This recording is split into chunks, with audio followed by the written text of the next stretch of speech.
without family and friends, but family, without them, you won't be able to do anything because you need support and the family's there.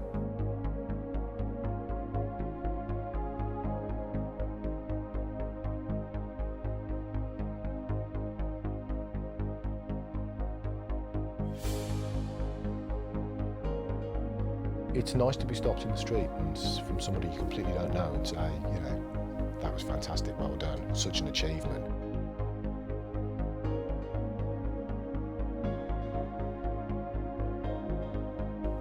I am proud. I wish my dad would have been here to see me do it because that would make me more proud.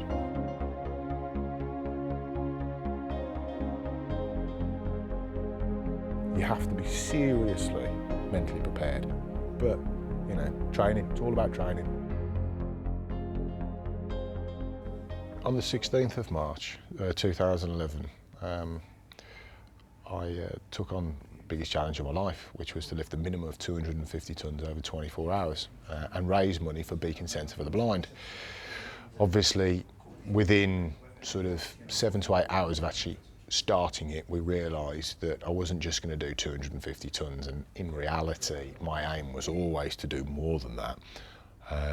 But we realised that there was going to be a good shot of making a complete new world record of going over 500 tonnes, which in fact we did. I lifted around 450 cars in a 24-hour period. I lifted an Airbus and a bit, or nearly 2 747s.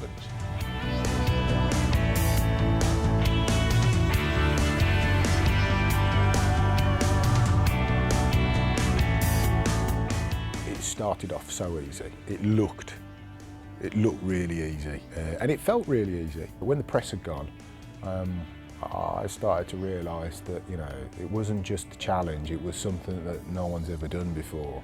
And so the pressure that was building up inside my head with regards to, can I do this? Are you going to do this? All the seeds of doubt. There was a lot of internal panic. Couldn't let anybody see that I was scared. I knew I could do it, but you know, it was very mentally powerful, but I had to really be careful. You know, I couldn't really show my emotion that much.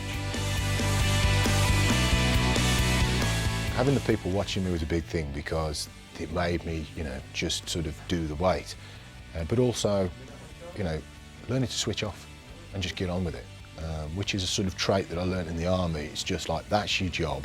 When you've done your job, then you can relax. So you just switch off, you do what you need to do, and then once you've done it, then you can chill.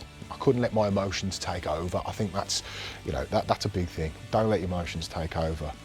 When it got to sort of like 1, 2 o'clock in the morning, though the 25-minute routine was taking a little bit longer, so while I was exercising, I was all right. When I stopped exercising, literally the sleep deprivation was like being hit with a baseball bat. It was totally and utterly mind zapping. It just sucked everything out of me. But I think through the support of my wife and my kids, and just thinking about, you know, everybody that would have been here supporting me, I knew that they were there with me anyway.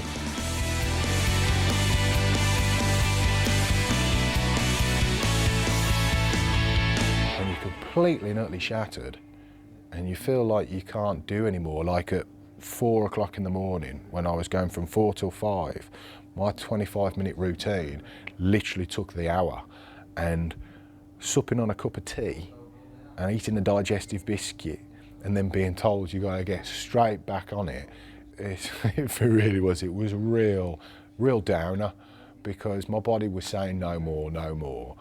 Every time I moved off a piece of apparatus to move on to the next one, it was just so far away, and it was very close to thinking to myself, should I just stop? But I couldn't let Beacon Centre down. I could not do it. And as a trustee, you know, it's one of my jobs is to make sure that the service users at Beacon Centre and you know, the people who go there enjoy it. I couldn't quit. They wouldn't want me to quit.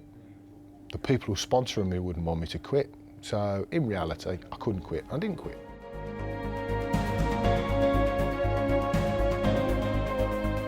When I was sitting down on the leg press, which was the last piece of apparatus, I had my family around me, I had my work colleagues, I had Steve Bull and the Steve Bull Foundation, I had representatives from the Beacon Centre, all the people from the gym, and so the emotions were quite high. And when I'd lifted those last weights, I did think to myself, don't cry, don't get too emotional.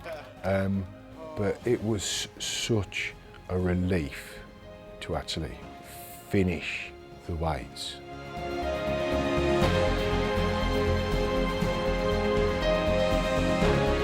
I was close to tears when I lifted the last of the weights. But I could feel literally within 5 minutes of finishing it, my body just started to shut down. My body, I could barely stand up. But to know that I was the first human being to lift over 500 tons in 24 hours, it was very emotional.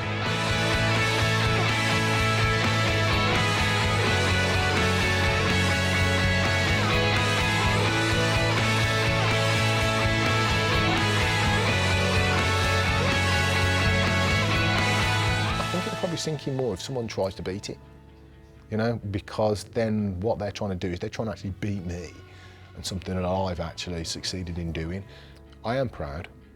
I wish my dad would have been here to see me do it. I mean, my brothers say my dad, if he was alive, he'd be so proud of me. I wish he was. I wish he could see what I do. I'd love to know what his reaction would be. Probably think I was an idiot. But, having my family, my mum and my stepfather and my brothers, my wife and my kids, and having them all around me, also makes you not give up, because you can't let your family down.